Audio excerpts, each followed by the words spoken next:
बिस्मिल्लाहिर्रहमानिर्रहीम। अस्सलाम वालेकुम डियर व्यूवर्स। आज हम चैप्टर नंबर 19 का topic association not for profit देखने जा रहे हैं।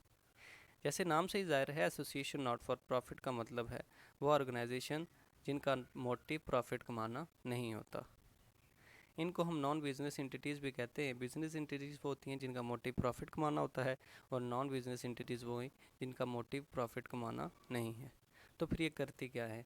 ये वेलफेयर ऑफ सोसाइटी के लिए काम करती हैं, सोशल वेलफेयर के लिए काम करते हैं, या फिर प्रमोशन ऑफ सम सेक्टर उसके लिए काम करती हैं, या इसी तरह का कोई भी यूज़फुल ऑब्जेक्ट हो सकता है उसके लिए काम करती हैं। अब ये वजूद में कैसे आती हैं? हम मिसाल लेते हैं कि मिस्टर एक्स वेलफेयर का काम करना चाह रहे थे। फ़र्ज़ कीजिए वो हेल्थ सेक्टर या एजुकेशन सेक्टर को प्रमोट करना चाह रहे थे। वो क्या करेंगे? वो एससीसीपी के पास जाएंगे और उनसे कहेंगे, जनाब मैं एसोसिएशन नॉट फॉर प्रॉफिट का लाइसेंस लेना चाहता हूँ। एससीसीपी उनसे कहेगी, हम लाइसेंस तो देंगे लेकिन आपको कुछ कंडीशंस मीट करनी पड़ेंगी, आपको इन कंडीशंस का ख्याल रखना पड़ेगा। सबसे पहली कंडीशन क्या है? सबसे पहली कंडीशन ये है कि आपका मोटिव, आपका objective promotion of some sector होना चाहिए, या फिर वेलफेयर या चैरिटी का होना चाहिए, या इसी तरह का कोई भी यूज़फुल सब्जेक्ट है उसका, उस मोटिव पे आप अपनी ऑर्गेनाइजेशन को वजूद में लाएंगे। ठीक है जी। मिस्टर एक्स कहेंगे मुझे एजुकेशन की प्रमोशन के लिए काम करना है। एससीसीपी अपनी दूसरी कंडीशन बताएगी कि आप अपने मेंबर्स को डिविडेंड पे नहीं करेंगे, आप अपने मेंबर्स को डिविडेंड पे नहीं करेंगे। नॉन प्रॉफिट ऑर्गेनाइजेशंस अपने मेंबर्स को डिविडेंड पे नहीं करती, मोस्टली सैलरी पे की जाती है। फिर वो कहेंगे कि आपका जो भी प्रॉफिट आएगा, जो भी इनकम आएगी, वो आप अपने ऑब्जेक्ट, जो आपका मोटिव है, जो आपका ऑब्जेक्टिव है, उसको प्रोमोट करने के लिए इस्तेमाल करेंगे। सारी की सारी इनकम जो है वो आप उसकी प्रमोशन के लिए इस्तेमाल करेंगे, ना कि अपनी जेबों में डालेंगे, ना अपने मेंबर्स को डिविडेंड पे करेंगे। फिर क्या है जी? चौथी और आखिरी कंडीशन ये है कि जो भी आपका ऑब्जेक्ट है, जो भी आपकी एक्टिविटीज़ हैं, वो लॉ के अगेंस्ट नहीं होनी चाहिए, वो लॉ के अगेंस्ट नहीं होनी चाहिए। वो पाकिस्तान की सालमियत को नुकसान ना पहुँचाएँ, वो पाकिस्तान के नेशनल इंटरेस्ट के ख़िलाफ़ ना हो। इन सारी बातों का ख्याल रखेंगे तो आपका लाइसेंस आपको मिल जाएगा। फिर आपने देखा होगा नॉन प्रॉफिट ऑर्गेनाइजेशंस पाकिस्तान में, जिस तरह ईदी फाउंडेशन है, अब कैंसर हॉस्पिटल है, Shaukat Khanum cancer hospital, Shahid Afridi foundation है, चिपा फाउंडेशन है। ये सारी नॉन प्रॉफिट ऑर्गेनाइजेशंस जो हैं वो पाकिस्तान में काम कर रही हैं। वो इन सारी कंडीशंस को मीट कर रही हैं, और इससे ज़्यादा भी कंडीशंस हो सकती हैं जो एससीसीपी बता सकता है, लेकिन ये 4 मेन कंडीशंस हैं। अच्छा, अब मिस्टर एक्स ने जो ऑर्गेनाइजेशन बनाई, नॉन प्रॉफिट ऑर्गेनाइजेशन XYZ, ये बनाने का फ़ायदा क्या हुआ? इनको प्रिविलेज क्या मिली? सबसे मेन प्रिविलेज वो ये है कि आप अपनी ऑर्गेनाइजेशन के नाम के साथ लिमिटेड या गारंटी लिमिटेड के लफ्ज़ नहीं लगाएंगे। अक्सर औकात आपने देखा होगा कि कंपनीज के साथ या तो प्राइवेट लिमिटेड या पब्लिक है तो लिमिटेड का लफ्ज़ होता है। अब इससे क्या ज़ाहिर होता है कि आपकी एंटिटी जो है, आपकी ऑर्गेनाइजेशन जो है वो प्रॉफिट ऑर्गेनाइजेशन है। प्रॉफिट ऑर्गेनाइजेशन को लोग डोनेशंस नहीं देते। नॉन प्रॉफिट ऑर्गेनाइजेशन जो हैं वो काम ही डोनेशंस पे करते हैं। तो प्रॉफिट ऑर्गेनाइजेशंस को लोग डोनेशंस नहीं देते। नॉन प्रॉफिट ऑर्गेनाइजेशन इसी वजह से अपने साथ लिमिटेड या गारंटी लिमिटेड का लफ्ज़ नहीं लगाती, हालांकि उनकी लिमिटेड लायबिलिटी कंपनी ही होती है। नॉन प्रॉफिट ऑर्गेनाइजेशन ये लिमिटेड और नॉन लिमिटेड का जब लफ्ज़ नहीं लगाती तो लोग उन पर ट्रस्ट करते हैं, उनको पता होता है कि ये नॉन प्रॉफिट ऑर्गेनाइजेशन है, इस वजह से वो उनको डोनेशंस देते हैं।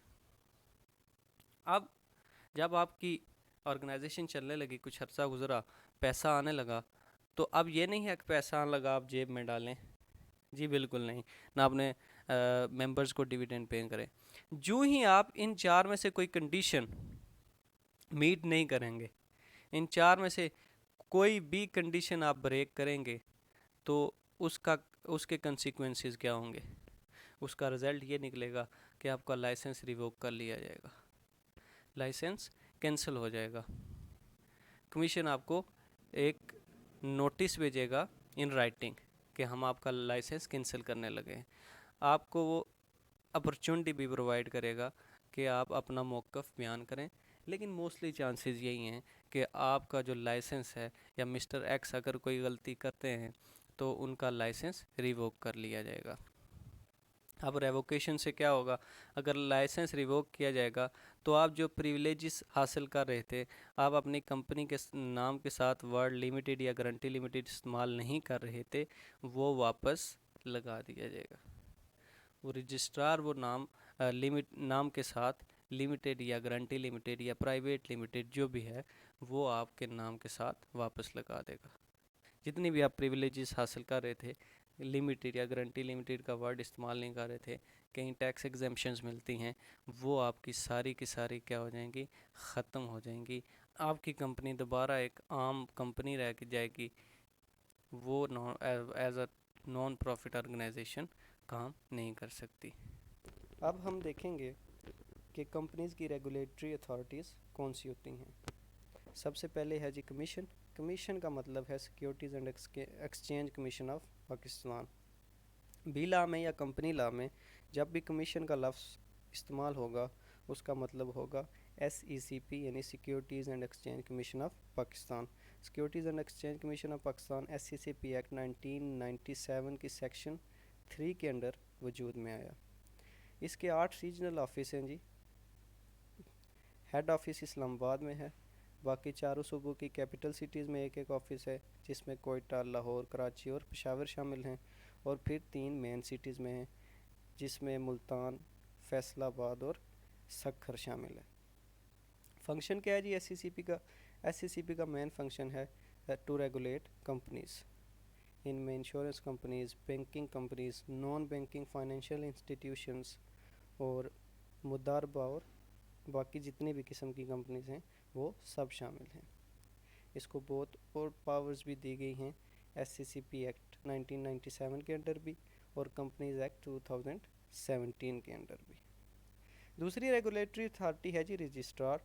रजिस्ट्रार की डेफिनेशन है a registrar, additional registrar and additional joint registrar, a joint registrar, deputy registrar और असिस्टेंट रजिस्ट्रार। इसके अलावा कोई भी ऑफिसर हो सकता है जिसको रजिस्ट्रार कहा जाएगा, जिसे SECP ये पावर्स देगी कि वो इस एक्ट के अंडर रहकर अपनी ड्यूटीज़ परफॉर्म करे। ड्यूटीज़ क्या होंगी रजिस्ट्रार की या पावर्स क्या होंगी? सबसे पहले है जी registration of company. Registrar companies की रजिस्ट्रेशन करेगा। जो डॉक्यूमेंट्स रिक्वायर होंगे कंपनीज एक्ट 2017 के अंडर, जो कंपनियों ने डॉक्यूमेंट्स रजिस्टर कराने हैं वो रिसीव करेगा और रिकॉर्ड रखेगा मॉर्गेजेस एंड चार्जेस के, यानी सिक्योरिटीज़ जो डेट के अगेंस्ट दी जाती हैं। फिर वो इंफॉर्मेशन मांग सकता है या एक्सप्लेनेशन मांग सकता है डायरेक्टर्स से या कंपनीज़ के ऑफिसर्स से, किसी किस्म की भी वो जो ज़रूरी समझता हो। Inspection of books and records of company. Company ने जो रिकॉर्ड्स कायम रखे हुए हैं, जो बुक्स बनाई हुई हैं, उनका रिकॉर्ड उसको देख सकता है, उसको इंस्पेक्ट कर सकता है। फिर seize the books and records if he believes that seizure is necessary to reach out certain facts by commission. फिर वो इन रिकॉर्ड्स को सीज भी कर सकता है अगर वो ये ज़रूरी समझे। तो ये थी जी रेगुलेटरी अथॉरिटीज़ ऑफ कंपनीज़।